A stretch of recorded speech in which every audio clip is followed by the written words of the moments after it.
আসসালামু আলাইকুম ভিউয়ার্স, চিনতে পেরেছেন? বিকি মুগ ডালের পাঁপড়। এটা স্পেশালি দিনাজপুরের পাঁপড়। এই পাঁপড়টা অনেকেরই খাওয়া, আর কি অনেকেই খেয়েছেন, আপনারা অনেকেই জানেন এই পাঁপড়ের টেস্ট।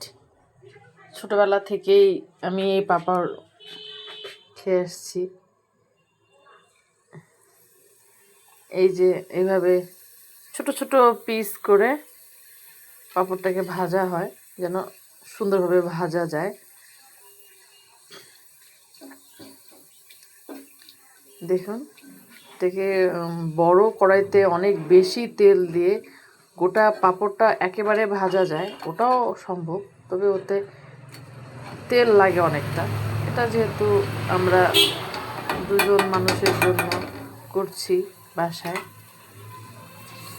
অল্প তেল দিয়ে এই জন্য ভেঙে ভেঙে পিস পিস করে করছি। আশা করি আপনারা অনেকেই পাঁপড়টা খেয়েছেন এবং জানেন এটার টেস্ট। এটা দিনাজপুরের স্পেশালি পাঁপড়। আর যারা খাননি ভিউয়ার্স, আপনারা এটা অবশ্যই ট্রাই করবেন, দেখবেন আপনাদের অনেক ভালো লাগবে।